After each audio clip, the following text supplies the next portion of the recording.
She really gets me high. You know that's no lie. She's so rock steady. She's always ready. Whoa, Black Betty. Yeah, Black Betty. And welcome to Musings, Rants, and Guitars, and we're sitting down with Rodney O'Quinn and Kirk McKim. Welcome aboard, guys. How you doing? How y'all doing? What's happening, guys? Good to see you guys. Hey.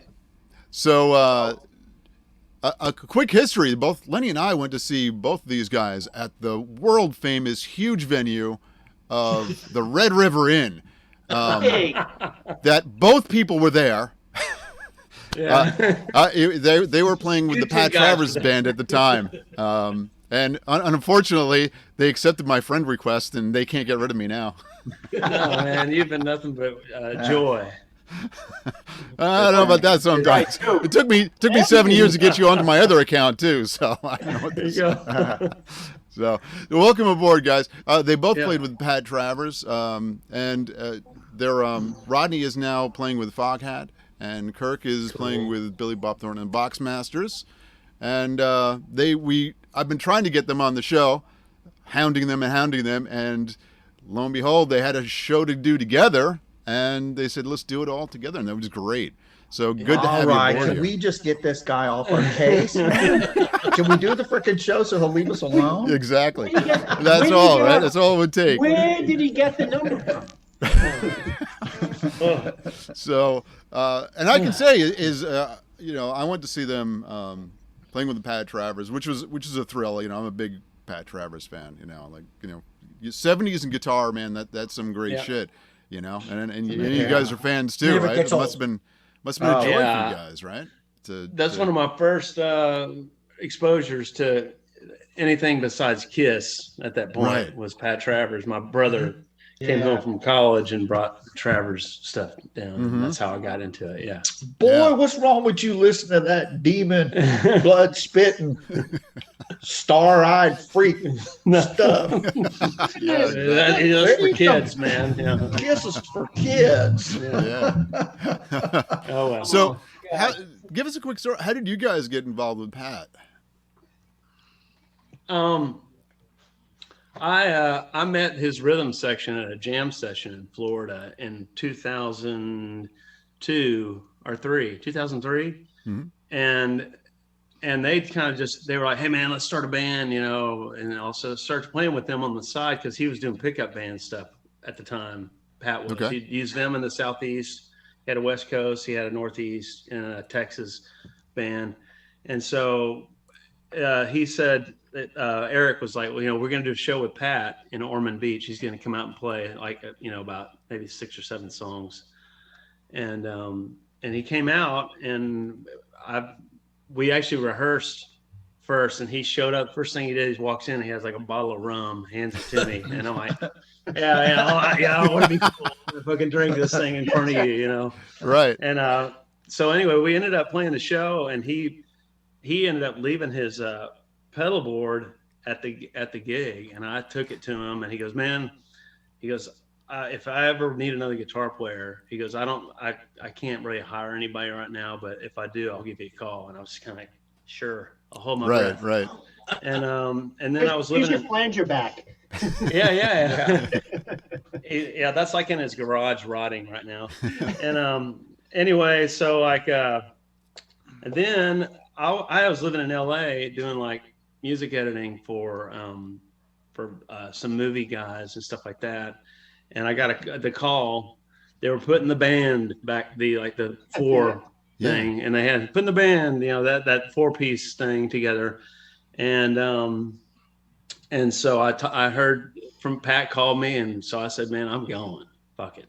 So I drove to Florida from LA. I fucking just bailed and went over there, and it took a little while to get off the ground, and it's kind of, but once we got it going and stuff, I was with him for about 10 years to the day. Wow. Really, it's like August of 2005 to August 2015. Wow. So awesome. Anyway, but all that in between there, but it was great, man. I mean, he was like one of my heroes, growing up. Oh yeah. Oh, absolutely. Really. Yeah. It never seemed to have gotten enough credit, you know. But you talk to any guitar player, you know, and, you know, bass players too, you know. I don't want to leave Rodney out of this too. No. You know, you talk to any guitar player, and that'll, you know, Pat's name will come up, you know, without a doubt. Yeah, it's amazing. He's kind of one of the guys. I look at him, and it's like one of the guys that kind of laid the track for the '80s to happen. Yeah. Him, you know, along with Van Halen, of course. Yeah. But Absolutely. But he was kind of one of the first to, you know, till the dirt road until, you know, Van Halen came in and paved the road. Yeah. You know, but That's right. He definitely laid the groundwork down. Yeah. He cleared some of the brush out of the way to make a road. Exactly. Right. Exactly. Right. Because Guys like him, Ronnie Montrose, yeah, and any of the classic '70s guys, Frank Marino. Frank Marino. You know, yeah, Yeah. we did it. We were fortunate. We had a great interview with Marino. How long he was on for almost 2 hours with us. yeah, a little over. Yeah. Monologue. Just Total monologue. Frank. yeah. He can talk, man. You get a chance to talk he's to that amazing. guy. Woof, he can talk. Very cool. Yeah, nice guy. Then you got involved. I can preface it if you want. Yeah. Okay. Preface it. I don't have a problem saying this, and I'm sure I'll get chastised for saying this by former bandmates, but there was a rift going on between the bass player at the time, and Pat was looking for Was somebody. that Mars Crowley? No. I was way after Mars. Yeah. And Yeah, anyway, it's like- so he basically, like, he was available, and a friend of mine, our ex drummer, knew him, and he goes, man, Rodney's he you know, do a real good job. And so we ended up, it just kind of fell into place. It was like the other guy left, and it was like, bam, you know. And then go ahead. And here I was. And there he is. Yeah. But nah, I mean, it was great coming in and playing. You know, I'm a huge fan, you know, growing up. So it was just like an awesome experience. And, but yeah, I kind of stepped in, and after a little bit, I kind of got to looking at things and go, man, you don't know much about business, do you, Pat? Yeah. Yeah. Yeah. But nah, I mean, I tell you what, the, you know, bands out on the road trying to make money at it, it's a very tough game. You know, and especially it all comes about, you know, putting asses in the seats. If you can't put asses in the seats, it's a hard sell. Yeah. You Right, know, right. and that was the thing. We had certain markets where, you know, we would kill in, and then other markets we couldn't get arrested in. Yeah. Right. Like the You Red know? River Inn. Yeah, exactly. Yeah. And you then tried to before- get arrested. The only thing I Yeah. can say about that is like I had plenty of room to take video, whatever I wanted. That was great. I really enjoy going to a show that's not crowded and really digging it. Although you're dreading it too, because the chance of them coming back to do the show again is not great because that's a challenge. Definitely. Well, like I said, that particular venue, that was a favor for Jack with Deadwood Choppers, you know, because he would host a bike night up there. Right. So I would tie it in when I knew it was going to be in the Northeast. And it was one of those things, you know, on a Wednesday night, you know, it ain't much, but by the time you tie it together 3-4 nights later, and all of a sudden everybody can eat. Right. Yeah. You know? Yeah. So, but you know, it was cool. It was small. It was, you know, and you know what?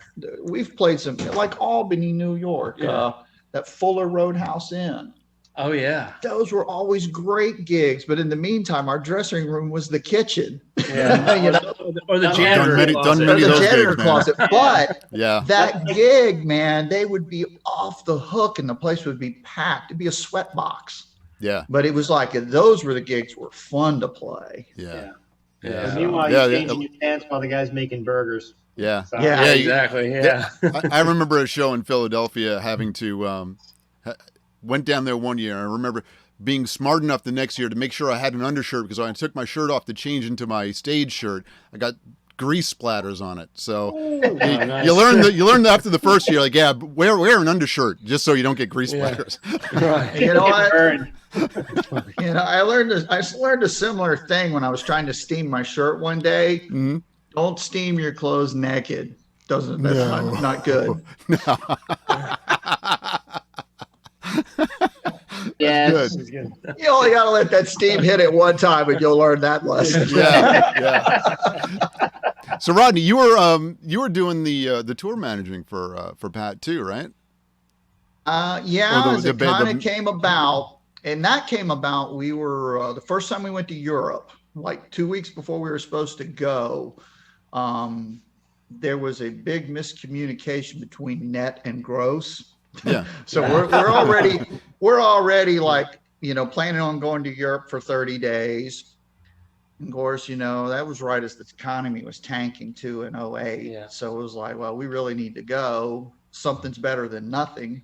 But I remember while we were over there, it's like, okay, I kind of know how to do some business stuff. So let's try something different. So that's when Pat let me take over, and we went from there. But it ended up being I was a tour manager, booking agent, merchandise guy, website guy. Oh man! Oh, every now and then I get to play bass. Yeah, I bet you got a lot of extra money for all those extra jobs too, right? Hey, Mama didn't raise no fool. Daddy got paid. Okay. I don't know. At work, they keep padding more stuff onto me, and they're not giving me any more money. So I guess I'm an idiot. Yeah. But it was definitely running me ragged, But I mean, I have a wife, kids, mortgage payment, car payment, So it was like if I was just doing basic waiting on show pay, it'd be like, okay, guys, I can't stay here. But by the fact I got my hands more involved, I could kind of create some extra money that made more sense. Right. In the meantime, I was taking care of this guy and Sandy, which kept the band together. Yeah. We might have kept the longest lineup together for one period of time.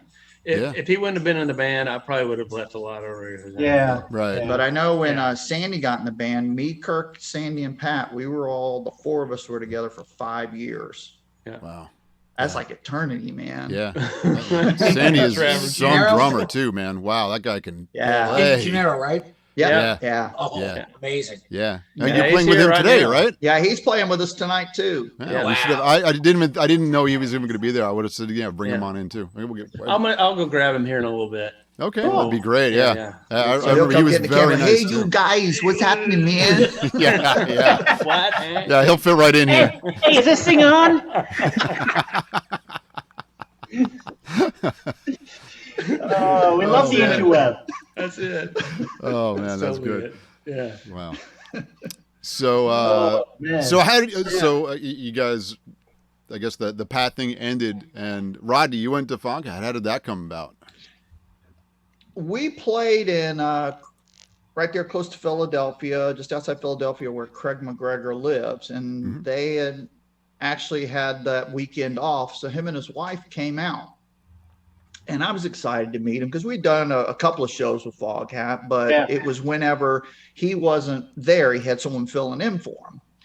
And for years, their tour manager would come to me if he'd see me. He said, man, I got to have them call you whenever Craig's not playing. You need to go play with him.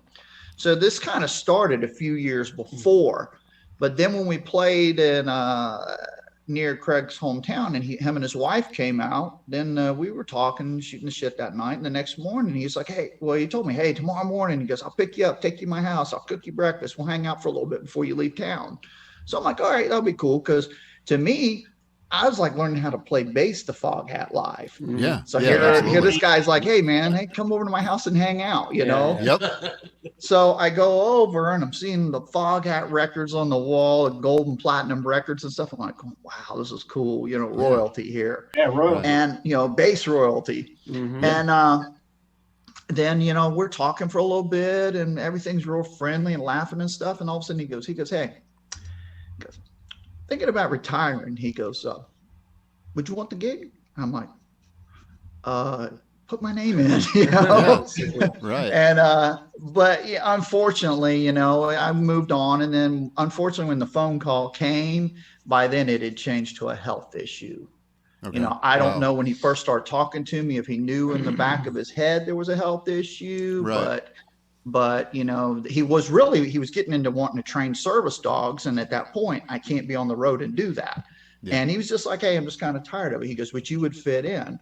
But I know Roger always tells the story because he said after Craig had dropped me off, Craig called Roger and he goes, "Hey, Raj," he goes, and all he would say is "Mini Me." So Roger would be like, "What?" And he's like, "Mini Me." So, but that's all, Craig's thing is, it's like, this is the guy. Right. So they were bouncing there. And when it first started, it was all between me, because they said, "Hey, you got your deal with Pat. Craig's still the bass player, even though he came off the road and he never was able to go back." Right. But they bounced between my schedule with Pat and Danny Miranda, which was playing with Blue Oyster Cult. Yeah. Yeah. And Great guy. yeah, Danny's great, but Craig's whole thing is like, you're the guy. So I'm like, going, wow, that's awesome. Cool. Wow. Hey, when I was like trying to pick up the needle and learn on the record. Oh my God! Over Yeah. and over To again. sit there- We're all, Now here's a crazy thing. When I was a kid, Yeah. Foghat was a band. When I would start playing with it, I would think, I could play with these guys. Huh. Yeah. How cool is that? Manifestation, man. And Yeah, how cool was that? I could Yeah. definitely do this. Yeah. my first band, I was a bass player. I actually went to college for bass. But yeah, my first band, it was a lot of Foghat, man. Yeah. Yeah. There, I Slow took, Ride, I Came Made Love to You. There was, there was a bunch that I had to learn, and I remember those were a lot of fun, man. Yeah. So I exactly know exactly what you're going through, man. I took a couple of lessons from Dave when I was a young man, because he lived in nice. Jeff, and it was just one of those things. They were always there. So, Yeah. So, I don't know. We would always be hanging outside the Boogie Motel drinking and stuff, and we would see them. And then, I just decided it was a good chance to get a lesson. So I said, can show me some stuff? And he did. He was he was a very, very charming man. And I was 15 or 16, and he didn't touch me inappropriately, so I was good. Yeah. Well, that's Well, always good. Or not. Yeah, that's It good. depends on how you Yeah. look I at don't it. know. It was that kind of day, but anyway, it was very cool. And That's cool. my slide playing still sucks, but it was, Yeah, well, look that who you're was going my up band. against. I mean, Dave. Yeah. I know. Whoosh. but that was my Yeah. that was my brush with them. But yeah, that place was very, very cool. The Boogie Motel. It's since changed hands years and years ago, and Yeah. it's become a million other things. So Right. Mhm. Right. It's definitely been an honor. I mean, Yeah. playing with Pat all those years. I mean, shoot, I put in 8.5 years with Pat, Yeah. and then now I've been with Foghat for 5. But it doesn't get cooler. That's awesome. It's definitely the relationship I have with Craig up until his passing, and then same with Mars. I got to be really close with Mars Cowling, and that's Yeah. awesome. that was way cool. Yeah. Strange dude, man. He'll call you. His name's Peter Mars Cowling. He'll Right. call you and go, "Hey, it's Peter. Hey, man, what's going on?" Yeah. Hey. What's up? Nothing. It was every time he would call me, man. It would Not take getting it. a minute and a Yeah. half of Not me getting it. Yeah. eking it, and then he'd finally start talking. Yeah. It was always just the strangest but funniest Yeah, thing. it's But then in the awesome. meantime, while he's like, "Hey, it's Peter," I'm looking at my phone and I'm thinking to myself, Mars Cowling is calling me. So cool. Yeah. Yeah. That's cool. So listen, we had that picture we were talking about up behind you. So you want to give a shout out to the photographer who took that? I know you guys can't see it. I can't say This is the magic that I do. I'm looking for the photo. All right, is my finger in his nose? Just about, yeah. I think you were on That is a great picture. That was from Yeah, that's Vintage pretty Guitar cool. Magazine, right? You said? Yeah. Yeah, vintage guitar. Yeah, there was a whole slew of great photos taken in Holland. Was it Margaret? Margaret. God, forgetting it. Was it Clout? Clout, something like that. Yeah. Margaret Clout. Really Holland. nice lady that comes out and sees us when we were over there, and those pictures started getting a bunch of attention, and so we had to give her a shout out for sure. Yeah. Marguerite Cloud, I think. Yeah, Marguerite Cloud. Marguerite And Cloud. all Okay. you people there in Amsterdam. Yeah. Yeah. We miss it. Yeah. That was awesome. Amsterdam. Amsterdam. Yeah. Damn. Yeah, every so often there's a video on Facebook that pops up of me and him in Amsterdam. Yeah. Laughing and snickering like Shaggy and Scooby. It was our, you get in and your schedule's so off, but we went out the morning we got there. Yeah. And of course, Pat is like, and Sandy are like, where's the coffee shop? Let's go to the coffee shop. And so Rodney and I are more drinkers. And so we were like having some drinks and I was just like, we're just kind of doing this kind of slow thing, whatever. Everything's like, whatever. They're like getting all fucking, smoked up. And then we ended up going to this other place and me and him are just standing there like, oh God, whatever. And then there's a big bong on the way out, like a power hit. Right. And then Pat goes, "You're doing this." Yeah, you're doing it. You're doing it. And so I'm going, okay. And there's actually a picture of me going, fucking smoking on this bowl. And, sucking on a tailpipe. Yeah. So we're like, just start laughing and we're walking down the street. And I noticed if you've been to Holland, the streets are angled in for water to drink. Okay. Right. And so we're walking and I keep going, why am I feel like I'm going to hit the window, because I'm like trying to stay level. No, the whole time now, we're at this point now, we are both like extremely quiet because we're concentrating. And we're both having the same problem, but not really understanding what the problem is. So finally, all it took was one of us saying to the other, hey man, do you feel like you're walking sideways? Then we laughed for about 30 minutes. Yeah. Non-stop. I mean, it got to a point we just sat out on the sidewalk. People's having to walk around. It's these stupid Americans. They come smoke weed and can't handle it. Yeah. And we ended up going down to the red light, that sex district or whatever. I mean, nothing happened. It was just it was just it weird. Was odd. It's just real weird. There's like the little doors and the girls are standing outside the doors and they got their little rooms and stuff. It's kind of interesting. Wow. It's weird. And then there was the shop guy that kept balancing the flower pot on his head while he was doing push-ups and stuff. Old guy. I remember that old guy, flower pot on his head. He's doing one-arm push-ups and feet up in the air and everything, but the flower pot would never fall off. Maybe that was an after effect. I'm pretty sure you made that up. Someone needs to come on the show and back up that story. Yeah. But there's a video will pop up every now and then, and people get all crazy people laugh their ass off at us because that's all we're doing is just laughing, man, just stupid laughing. He's trying to explain what's going on, and I'm laughing, and I'm so fucking high. Yeah, I think we've all been there, right? Yeah. Wow. So Kirk, how did you hook up your with Billy Bob Thornton and the Boxmasters? How did that happen? We were playing. I was playing with Pat. We had gone to Phoenix. Remember the blues room or the rhythm room or whatever? Oh yeah. And then then we drove up to Laughlin. Yeah. Sorry, my mind does that. I have to play that. It's fine. You just go. Yeah. So anyway, we get there and the gig's kind of weird. It's at a casino and it's behind the bar. Yeah. And they won't let you have booze on the stage for some reason. And Pat's wanting to get booze, so he's getting pissed off.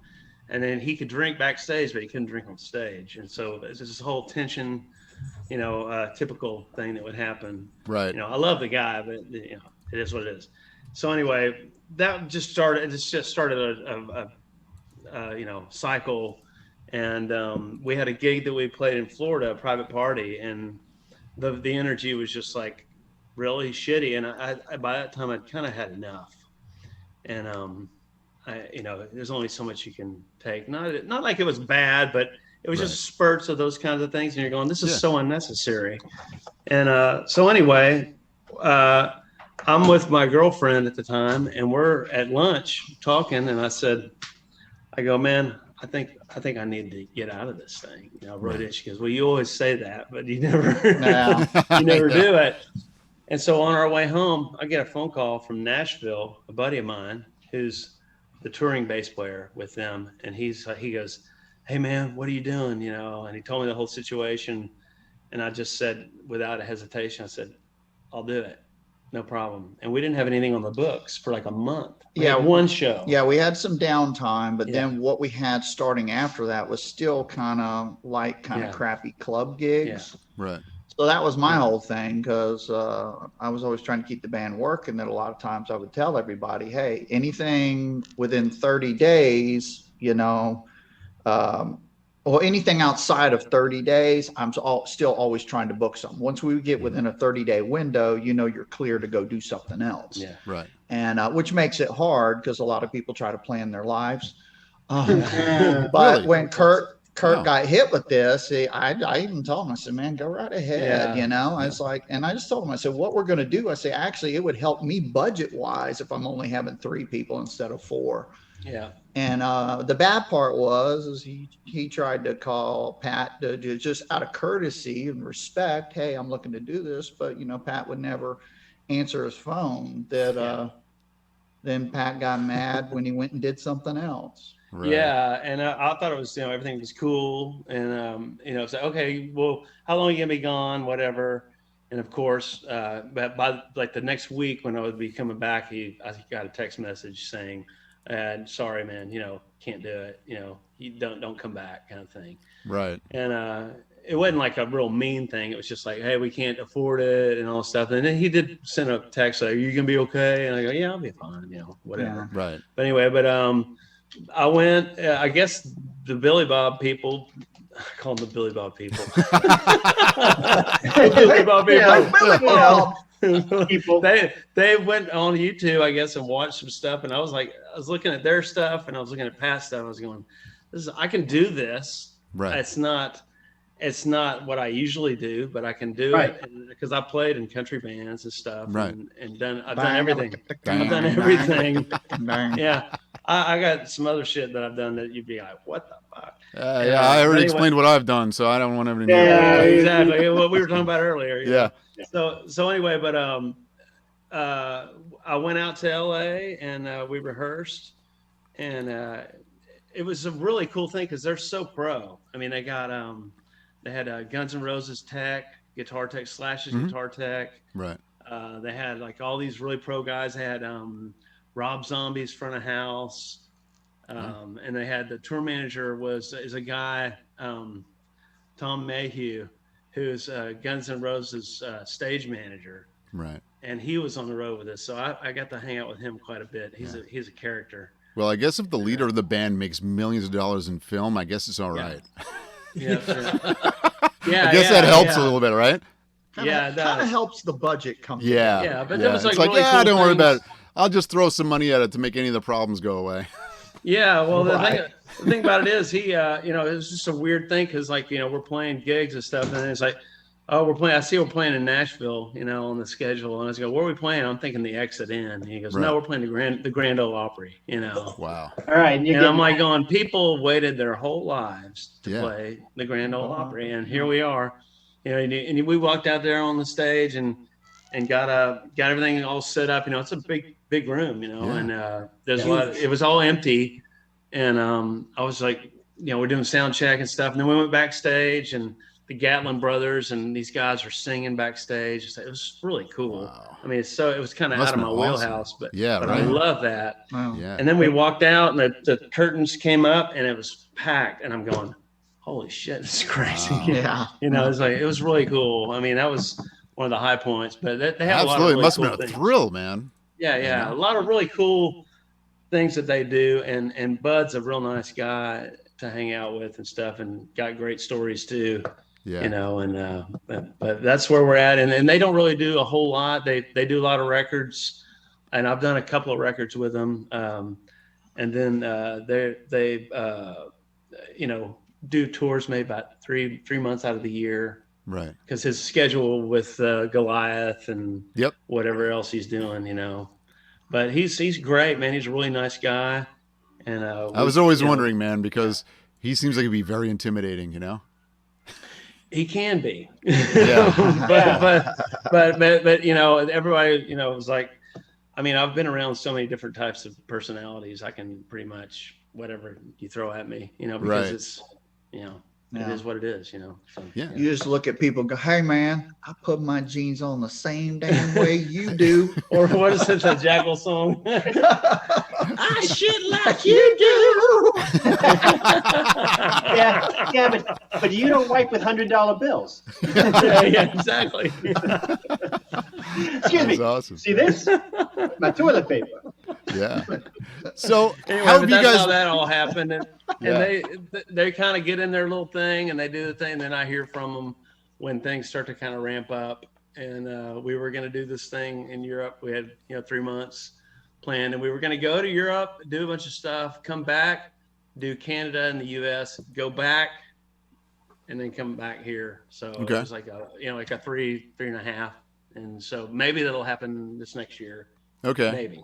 We'll I was following to see when you guys were coming around. So and Foghat and if also, we do make it up there, we were supposed to do. I know we were supposed to do all the city wineries in the United States. Yeah, and, good gig.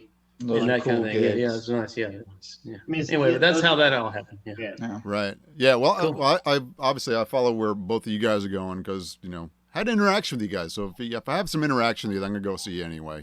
Yeah, absolutely, man. Yeah, Absolutely. cool. Come on out. Absolutely. Bring it on. So awesome. I had something. What did I have? All right, you guys got to come up with a question. I guess I had something. I can't think of what it is. Well, how is this whole pandemic situation? I mean, were you guys booked on the road to do a lot of things on your own? And I've been. I mean, are you guys like destitute and hooking now, or No, Nah. not yet. Anyway, no. We're actually. I've been really. Anyway, yeah. Sorry. I've been really fortunate. I've had a band I'm playing with down there, and I'm working during the week and stuff too, with a buddy of mine. And it's just been. It seems like things have kind of fallen into place for me, and kind of they're keeping me afloat. Yeah. cool? And so I'm not stressing about it or anything. It's like I don't have to play music. Out. I mean, I like it and stuff, but I mean, once you kind of release things, and I know I always preach that shit on my Facebook and stuff. And you kind of, release it, man. Let go and let the flow. It does, and it really, sometimes when you let go of something, it's like swimming against the tide. If you're swimming against the tide, sometimes if you just let go, the right things will open up. But always think in terms of, I'm going to get all like Kung Fu Panda. Do it, Wow. man. Anyway, no, because These are like life lessons now. Holy shit! life it's is a life fucking is 10 episode. Yeah, we give him another Life glass is- of wine. Imagine what he's Yeah. gonna come up with. This is shit. great. No, yeah, we're gonna get there. Anyway, life is another for thing. you. It's for you. You sleep at night and your blood pumps and your brain functions and your body is working on keeping you Right. alive and shit. So to me, the creation of life is for you. And so if you see that, it can kind of like bleed over into your interactions with this the reality we live in. Don't you think that's cool? Wow. Wow, this got really fucking deep. wow. Yeah. Did you guys go out and smoke a little before you came back in? Or No, that's just me. wow, that was I good. don't give a shit anymore. That's one thing that this year has taught me is I don't give a fuck. Yeah. Right. anymore. Absolutely. I don't. Yeah, Absolutely. exactly. Yeah. Yeah, Anyway, you- but it has been kind of crazy. It had to. It's a big gear shift. Yeah, Yeah. I know. I with Foghat, we do 60 to 70 shows a year. Mhm. This year we got 10 under our belt, and the world came to a screeching halt. Right. So we lost a lot of dates. We've already got almost 30 on the calendar for 2021. 21? But Okay. we'll see Yeah. what happens. Yeah, we'll see. Right, and that's the thing. We're Well, all I've got other things going on, so it's like I said, if I don't play, I'm Yeah. okay. Yeah. You know. Me too. Same thing. You know. Well, that's good that so, you have other interests to fall back on until this whole thing figures itself out. Yeah. Yeah. Right. Yeah. Exactly. You know, we'd like it to be different, but it is what it is, you know, so. Yeah, I was like an ostrich with my head in the sand or something, because I'd hear little whisperings about a virus or a bug or something, and I was like in one ear out the other, and literally I was flying out to Vegas the weekend the world shut down, and I finished my movie from the previous week on the flight, went to the news to find out they're shutting the world down. I'm like going, what the hell is this? What do you mean they're shutting shit down? Yeah. Yeah, and they really shut everything down. They did. Yeah. Shit. They did. I know when I got to Vegas, everything, really all the shows on the Strip had already closed. Right. And we played Friday night, and then the very last concert period in Vegas on Saturday night was 38 Special. All other casinos, everything, there was no concerts, nothing. And no shows. And then that Sunday morning was like a mass exodus out of Vegas. And Vegas had already, at that point, it said they'd canceled conventions for 60 days at that point. And just everything just slammed shut. Wow. Yeah. So, wow. I don't know. Yeah. Man. Crazy. Yeah. I've seen some things. I've even seen elephants fly, but I didn't see this shit coming. No, absolutely not.